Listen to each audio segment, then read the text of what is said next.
көпчүлүгүбүз эле билебиз, ушул айда орозо кармаш керек деп. Негизи эле ушул пайгамбардын хадисинде келет, афдалус сиям ба'да рамазан шахруллахил мухаррам. Рамазан айынан кийинки эң жакшы орозо бул Мухаррам айында деп пайгамбардын хадисинде келет. Демек Мухаррам айынын 10 күнү орозо кармаш, же 9-10, же 10-11 орозо кармаган бизде жакшыраак. Шариатта ушундай бир көрсөтмө бар.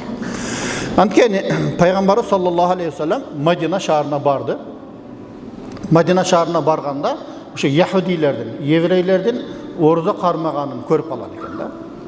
Негизи бизде кээ маалыматтарда айтылат, ислам келгенге чейин жахилият доорунда ошо Мухаррам айында орозону кармап эле келген экен. Бар жахилиятта арабтардын көпчүлүгү орозону кармаган дейт да, ошол Мухаррам айында. Ошондо сурап турду, силер эмнеге орозо кармайсыңар? Бул кандай орозо, эмне орозо десе, ошондо яһудилер айткан экен, ушул күнү Мухаррам айынын 10-унда Кудай Таалам Муса пайгамбарды Фир'аундан куткарган деп айтыптыр.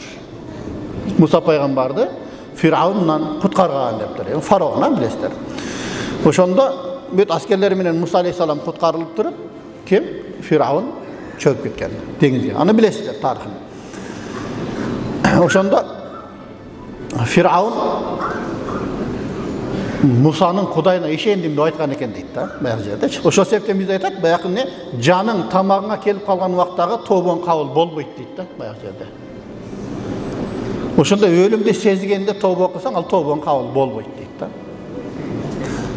Тобоң кабыл болбойт дейт. Ошондуктан бул жерде эмне?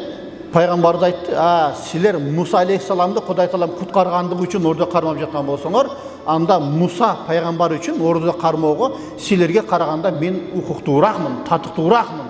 Эгерде Кудай Таалам мага мүмкүнчүлүк берип, эмки жылга чейин мен жашасам, мен дагы ордо кармаймын деген да. Ошондо сахабалар, буну еврейлер, башка дингелер кармайт го 10 күнү десе, эгерде мен аман эсен жетсем, алардан айырмаланып 9-ун кошо кармаймын деген да. Мухаррам айынын 9-10 орозо кармаган бизде бул жакшы. Пайгамбарыбыздын ошол дагы хадисинде келет, бир жыл өткөнкү күнөөнү Кудай Таалам кечирет деп мен үмүт кыламын деген пайгамбардын хадисинде келет. Ошондон туугандар мүмкүн болушунча ошол 9-10 күндөрү орозо кармап койгонубуз жакшы. Бир жыл өткөндөгү күнөө кечирилет.